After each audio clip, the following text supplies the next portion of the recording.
Remember sprinting to the TV on Saturday mornings? Bowl of sugary cereal, ready for bright, safe cartoons?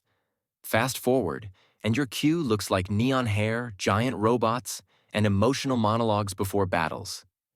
So how did animation from Japan go from niche VHS swaps to the default weekend binge?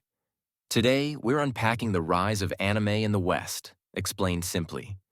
We'll go from tape-trading weirdness to cable TV, from playground card wars to early internet fandom, all the way to streaming.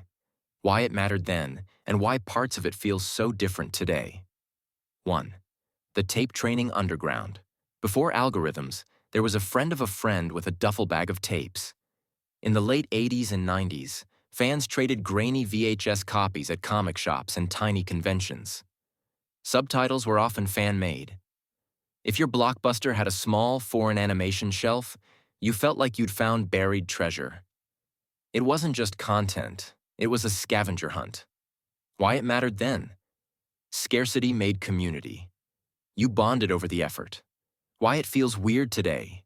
You expect subtitles, dubs, and crisp HD instantly. And just when it felt like a secret club, TV noticed. 2. Cable TV and after-school action blocks. Suddenly, after-school lineups swapped slapstick for serialized stories. Shows came with season-long arcs, training montages, and real consequences. Kids raced home because if you missed Tuesday's episode, you were lost by Friday. Dubs smoothed the language barrier, edits made it broadcast-friendly, and a whole generation met a new rhythm. Cliffhanger after cliffhanger. Why it mattered then? It turned animation into appointment TV, not just background noise. Why it feels weird today? Appointment TV. We binge, we rewind, we watch at 2 a.m. But the real takeover happened in a place every kid visited weekly, the toy aisle. 3. Toys, games, and playground hype. Anime didn't just live on screens, it invaded backpacks. Trading cards, handheld battles, spinning tops, plastic swords. The playground became a mini convention. Even if you didn't watch the show, you knew the rules, the catchphrases, the ritual of swapping and bragging. Retail made the culture tactile. Why it mattered then? You could participate without a TV schedule. Fandom fit in your pocket. Why it feels weird today? The action moved online, where screenshots replaced recess showdowns. And when the bell rang, the internet bell rang louder. 4. Forums, fansubs, and the early internet dial-up days gave fans a headquarters. Message boards, chat rooms, and fan sites explained jokes, culture, and in-jokes that dubs edited out. Fan subtitlers hustled to share episodes long before official releases existed. People made music videos, wrote guides, and hosted watch parties with real player windows the size of a postage stamp. Why it mattered then? Fans built the bridge before companies did. It felt like a mission. Why it feels weird today? Official apps do in minutes what took fans months. That DIY bridge paved the way for the big switch. Legal streams everywhere. 5.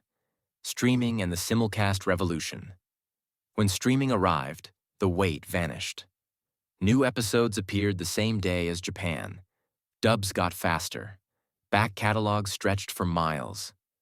Suddenly, anime wasn't hidden at midnight.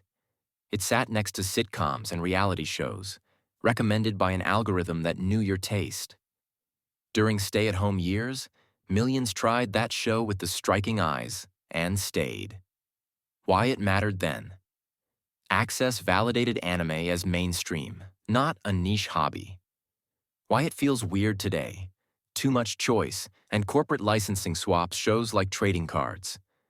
And with access came something bigger, a remix of styles. 6. The style shift and culture blend. Creators who grew up on this stuff started making their own. Western cartoons borrowed kinetic fight scenes and bold expressions. Comics borrowed pacing and panel drama. Live action learned to go maximal and emotional. Cosplay went from basement craft to arena spotlight.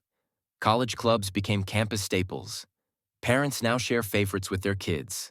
Conventions exploded from hotel ballrooms to city block festivals. Why it mattered then? It gave outsiders a tribe and a language. Why it feels weird today. That outsider aesthetic is just pop culture now. So what does that leave us with?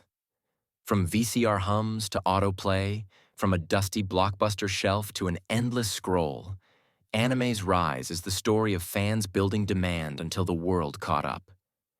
It taught us that animation can be epic, emotional, and for everyone. The secret club went stadium big, and the doors still open. If Saturday morning was for cartoons, Saturday night is for whatever blows your mind. Subtitles on and snacks ready. To keep your mind sharp, subscribe for more videos like this one.